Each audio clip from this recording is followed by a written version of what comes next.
Hey folks, this is Vince with Dad's Gaming Addiction, and today we're going to take a very quick look at the card game Host. Now it's important to note that Host is still in the process of being funded through Kickstarter, making everything that you see here subject to change. Host is for 2 to 6 players, ages 12 and up, and the average play time is between 5 and 15 minutes. In this game, players will be trying to complete their specified mission card in order to win the game. Let's just take a quick moment to look at the components and see how it's played.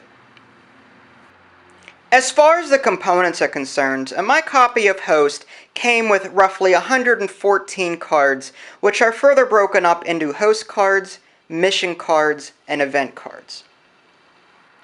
The first one I want to touch on are these mission cards. Each player will receive one of these at the beginning of the game and will be trying to complete it in order to win. Each mission basically just has a title up here along the top and has your objective listed along the bottom. In this particular case, this mission requires the person to collect 10 inoculates. This particular mission tasks the player with collecting 10 investigations, and each mission is different, as you can see. Alien virus, collect 5 infecteds and 5 invasions. And again, you'll want to pay attention to the mission that you get so that you know what kind of cards that you'll need in order to win. The second type of card I'd like to briefly cover are these host cards. And this is the largest deck out of all three of them, and I know there's probably a lot to look at right here, but it's actually not all that complicated. This deck primarily consists of 4 different card types. These green ones are invasion cards. As you can see right below the picture, it gives the holder a +2 value to invasion. Not all the values will be the same. Different invasion cards will have different values. And a -2 to investigate. Investigate cards reward the player holding it with a +3 investigate and -3 invasion. Again, the values will differ depending on the card. You've also got these inoculate cards. In this particular case, this rewards the player holding it with +3 inoculate and -3 infected. And this is an infected card. This rewards the player with a +1 infected and a -1 inoculate.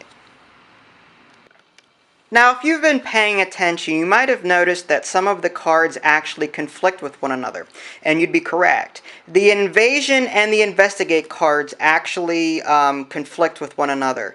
In this particular case, anyone holding an investigate card will lose some value to the invasion, whereas on the other hand, anyone holding an invasion card will lose some to investigation. The same thing with these two cards, the inoculate and the infected. Anyone holding an infected card will gain infected points but lose inoculate points, and those holding the inoculate card will gain inoculate cards but lose infected. This ties in with those missions that I was just talking about. For example, collect 5 infecteds and 5 invasions.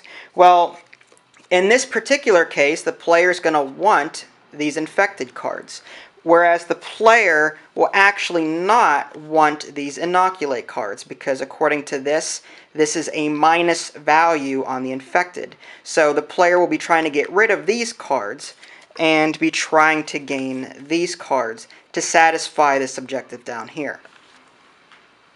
Now, besides the 4 main card types, there's actually another kind of card in this deck that tasks the player with drawing an event card. Basically, these are picked up and placed into a player's hand, and they can be used at any time. However, the events that are drawn must be played immediately. Now, an event card is basically sort of like a modifier that has various effects on the players in the game. For example, this particular event, Hand Reset, discard all of your cards and draw 4 new ones.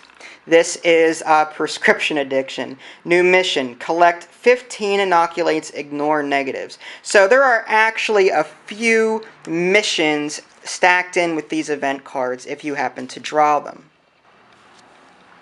Setting up the game is actually pretty easy. Each of the 3 decks are shuffled. Each player will receive 4 of these host cards and 1 mission card. A player's turn is also pretty simple. At the beginning of a player's turn, they'll go ahead and draw a card from the host deck.